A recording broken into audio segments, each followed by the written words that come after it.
Okay, let's jump right in. So we have the Batman versus Superman Dawn of Justice movie, which I said in the last podcast is being hyped up as the biggest fight face-off since Pacquiao versus Mayweather. Mayweather. Yes, Yes. and we both. And just as disappointing. I mean, it made a lot of money, but the movie itself is just as disappointing as Pacquiao versus Mayweather. Okay, we'll get to that. We'll get to Okay. that. But let me Alright. set this thing up a bit more. Let's do the Alright. face-off thing, okay? Okay. As Batman and Superman did in the movie. So Okay. Warner Brother poured a lot of money advertising this movie because this is the movie that will launch their other, their DC cinematic universe. Right, right. Right. So this is a big thing for them, and we both were down on the movie, right? We said, you know what, the tracking numbers, some had it at 150 million something, some had it at 170 million, which we thought were high. Yeah, yeah, yeah. We both thought were high because Warner Brothers does not have a good track record with their Right. superhero movies, other than the Batman lately, movies directed yeah. by Christopher Nolan. Yeah, right. So we both had it around 40. We say, okay, they don't have a Not good track 40, record. 140. Yeah, 140. We had it at around 140. We say, Yeah. if it did 140, it would be disappointing. But Yeah. okay, you take it on from there. Okay, so one thing you have to know is this movie also cost 250 million. Which So, some people don't believe. Some believe that it costs way more than that. Usually, official studio budgets are low. it might have cost like 300 million, but after tax breaks and what have not, and under the table money and magical accounting, it's 250. Right, magic, which is Yeah, so we'll Secret stick with magic. it since that's the Okay. number we have, and we don't know how they got there. okay. So it cost 250 million. We were predicting around 140. The tracking numbers had it at around 152 or something like that. XSX, which is always pretty accurate, had it at 172, and they were right on the mark with this. It's at 170. 170 is good because it's actually at the higher end of expectations. Traditional tracking had it at around 150 something, so it did better than expectations. The movie itself, I mean, just like Mayweather Okay. versus Pacquiao, they both made their money. Just like Batman versus Superman, it made its money, but people were disappointed. Okay, it didn't live up to expectations. I mean, Yeah, it didn't live up to it. It Yep. has a B cinema score. The average cinema score is usually B plus. Most movies get a B plus, so the fact that this got a B is actually below average, and it's kind of, if you grade it on a curve, it's almost the equivalent of a C plus, maybe C range, below average, Right. below average from audiences. And on Rotten Tomatoes, it's at 29%, which is a really low. Even Man of Steel, Zack Snyder's first Superman movie, it was at around 55%, kind of mixed. But Yeah. this one, it did even worse, 29%. Right, and you said that if the movie is reviewed less Yeah. than 30%, it doesn't bode well for its hold. Yeah, but surprisingly, regardless of the reviews, it actually held up decently well over the weekend. But like every analyst have written over the weekend, we'll see how this does next week when word of mouth finally comes in. Like Mayweather versus Pacquiao, everyone was gonna go see it. No one's not gonna go see it because of the hype, because of the brand, because of two superhero titans going against each other. No one's gonna miss it. But unlike the Mayweather versus Pacquiao, this actually has a second weekend, and it has a theatrical life. So everyone's saying, how will this movie hold up next week? That's the issue here. Yes. And I just look at the Friday and Saturday numbers, right? Uh-huh. They throw in the Thursday preview numbers into Fridays too, so that gets inflated. So So let's take out the Thursday number, which is 28 million. From the Friday number is like what, 82 million. yes. So let's shave off. So it's actually around probably 55. What do you say? Yeah, around 55 million. So it's actually around 55 million on Friday without the Thursday previews. And what's the Saturday figure? It's 50, about 50, 51. Okay, so it's a slight drop. Not too bad, actually, considering how front-loaded this movie could be.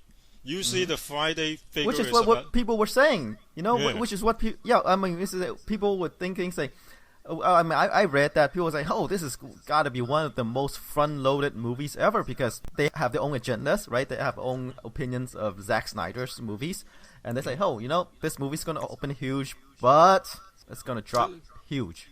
It might still drop huge next weekend, depending on what the word of mouth is. But the Saturday figure isn't too bad if you shave off the Thursday previews. Yeah, but you expect a bump on Saturday. It's usually when people are free. Yeah. Usually on Saturday there's like a 30% bump from Friday. So this didn't get that. But at the same time, you have to remember that this is a very front-loaded movie, and with front-loaded movies, super front-loaded movies, the Saturday figure can actually drop from Friday. But this one, it dropped only a little bit. It didn't drop too much. But at the same time, it didn't perform as well as other, the traditional Saturday figure. So, in my opinion, I didn't think it was too bad. Let's talk about some of the records that it's broken.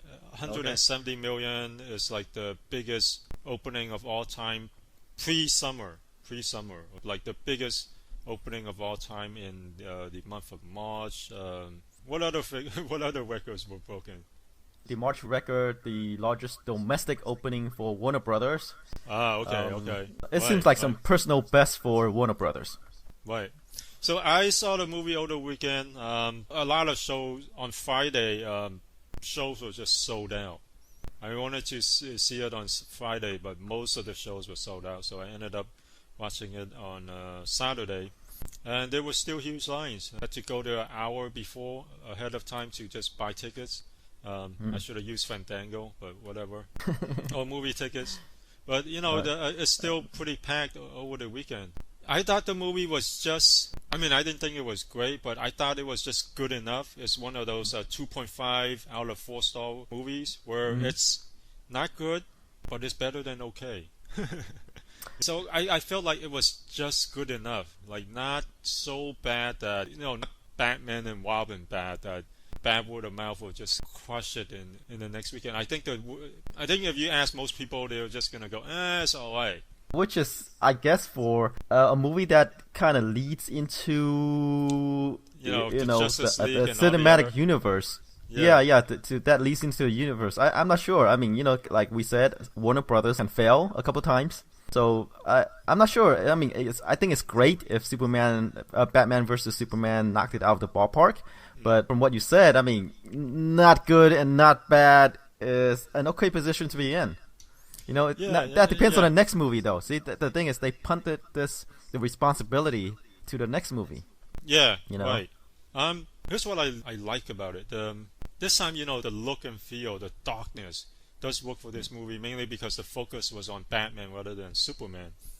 Sometimes I feel like Superman was actually I guess maybe that's why they call it Batman versus Superman and not Superman versus Batman.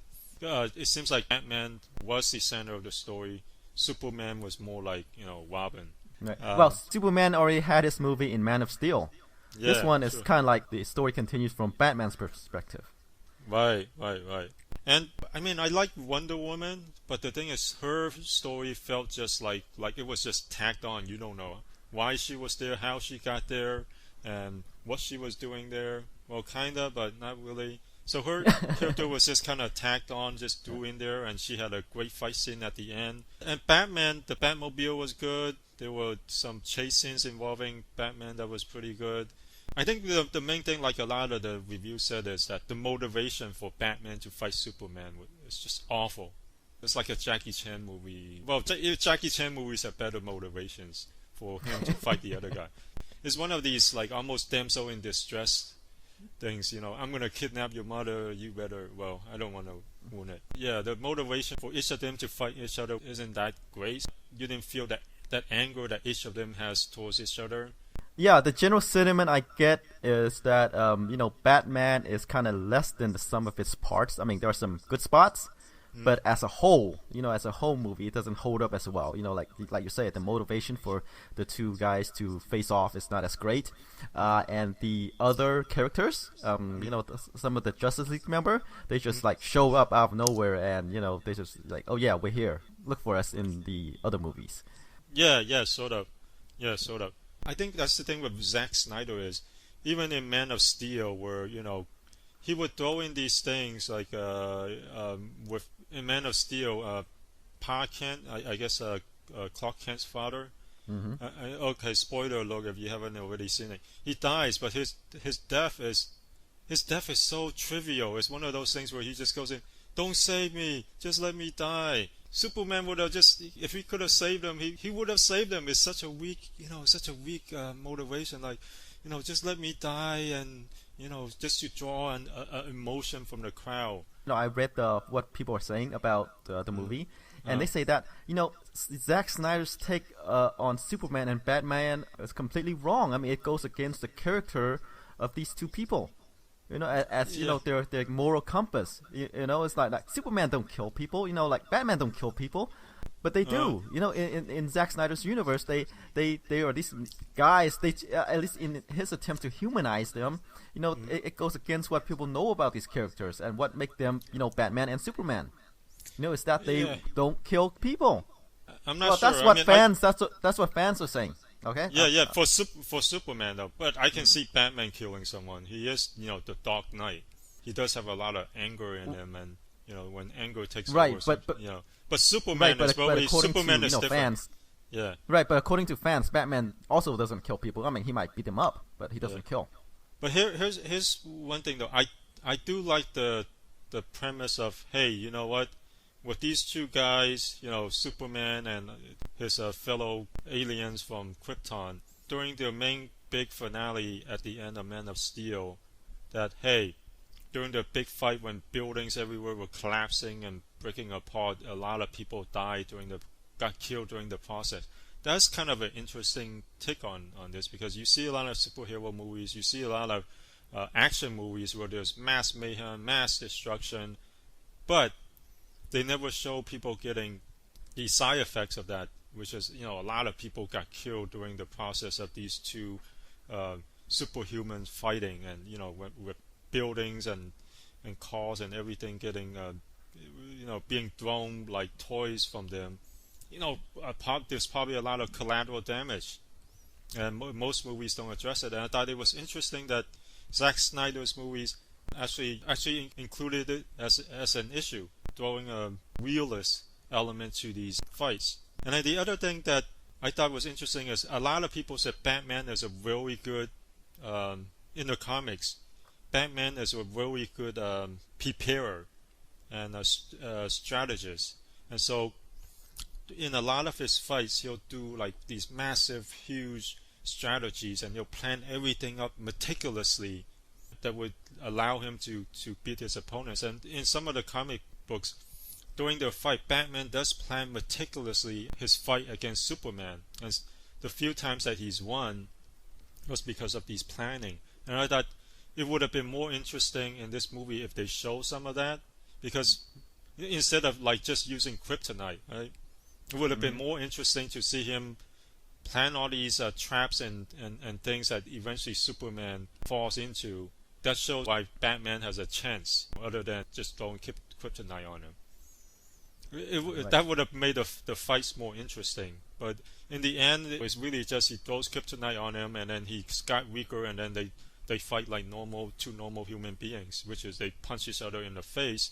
But my take with that is, if Superman was a normal human being, I don't think he would be that great of a fighter, because he's always been so strong, he doesn't have to rely on skills. But Batman, as a normal human being, he would rely on his fighting skills. And if Superman, without his power, I thought Batman would kick his ass, because Superman doesn't have to learn martial arts because of his immense strength.